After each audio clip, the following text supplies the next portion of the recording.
Ya, oke guys. Assalamualaikum, balik lagi dengan Jaki ya. Hari ini tanggal 25 Juni pukul 15:25. Gua mau membahas saham PTPP.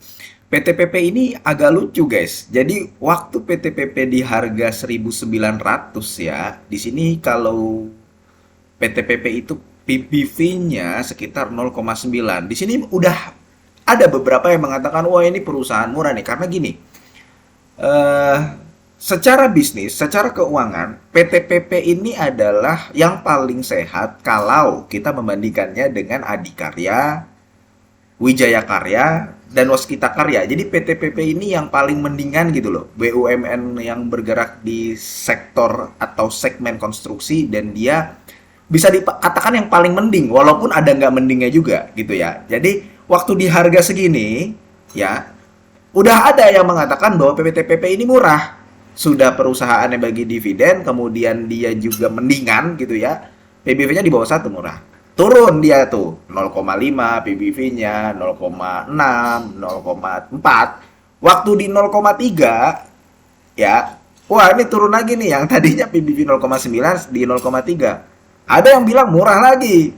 Ternyata sekarang turun. Jadi agak lucu nih. Kita perlu tahu bahwa PBV PTPP itu sekarang 0,15 ya. Nah, kemudian PTPP ini adalah perusahaan yang cukup diuntungkan dengan adanya proyek IKN. Karena proyeknya banyak, guys.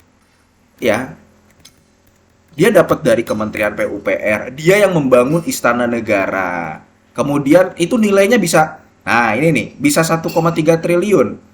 Dan rencananya seharusnya selesai itu di tanggal 22 Oktober 2024. Gedung kantor Presiden IKN 1,5 triliun ya.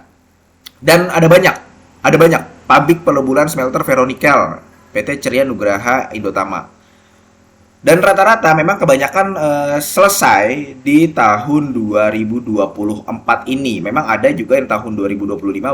Nah ini nih, Bendungan Cibet dan sebagainya lah. Ada yang nilai total sampai 6,1 triliun. Ini Kementerian Pupera. Nah, jadi kita kalau mau lihat proyek-proyek dari PTPP, itu proyeknya besar-besar. Proyeknya banyak dan besar gitu ya. Dan diuntungkan dengan adanya pembangunan IKN. Karena kalau kita lihat ya dengan kemenangan Prabowo Gibran, ya kecil kemungkinan, sangat kecil kemungkinan IKN ini tidak berlanjut, seharusnya tetap berlanjut.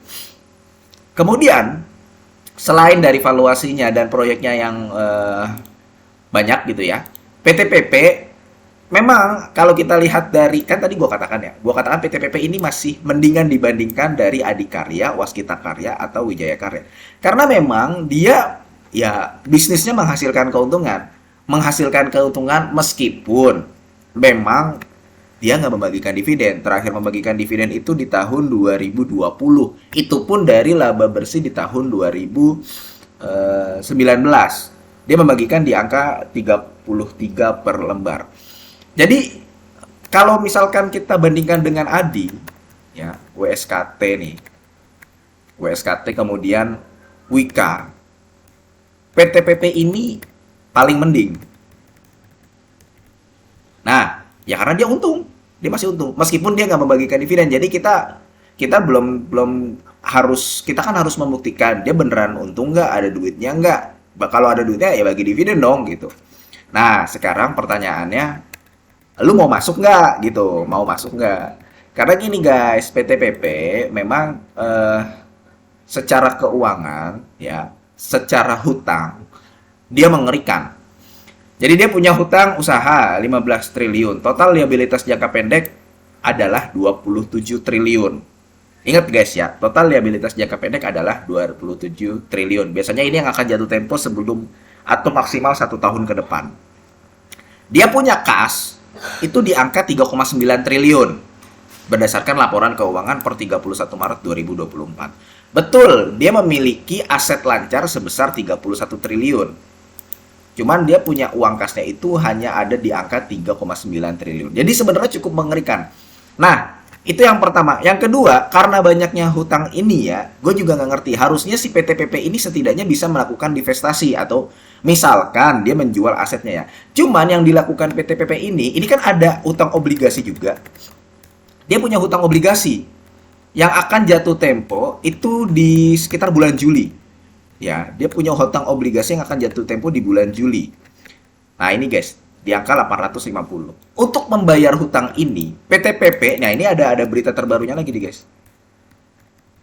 Dia menerbitkan obligasi lagi, melakukan penawaran umum obligasi berkelanjutan 4 tahap 1 di tahun 2024 senilai 434. Jadi bayar utang. Nah, ini berita 6 jam lalu ya, 3 jam lalu, 3 jam lalu.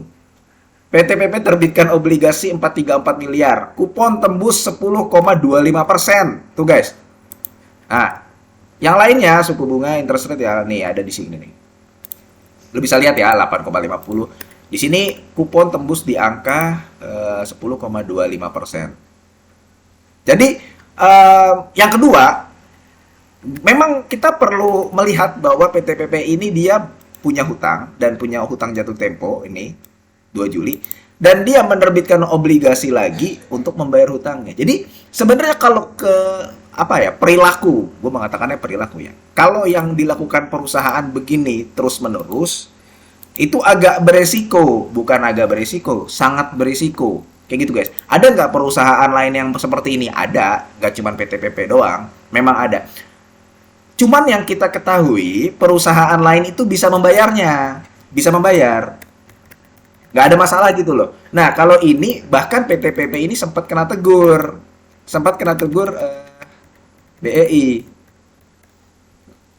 Nih, PTPP ditegur. Nah, mana nih? Telah sampaikan LKD, PTPP, dan PNM kena sanksi BI. Jadi kalau kita lihat ya, kita lihat berita PTPP itu agak banyak yang mengerikan. Jadi kan dia berhutang, ya kata kasarannya begini, ada perusahaan dia punya hutang dan dia untuk membayar hutangnya dia berhutang, gitu loh. Nah, kalau misalkan dia bisa membayar nggak masalah, karena nggak cuma PTPP doang yang melakukan hal seperti itu ya. Nah, tapi kalau dia tidak bisa membayar, ya, kalau dia tidak bisa membayar, meskipun dia PBV-nya adalah 0,1, yang mana orang banyak mengatakan ini sama dengan low risk, cuman kalau misalkan dia nanti ada masalah, nggak bisa membayar ternyata sahamnya disuspend seperti WSKT, nah, lu mau nggak masuk? Sampai sekarang sih nggak ada tanda-tanda seperti itu.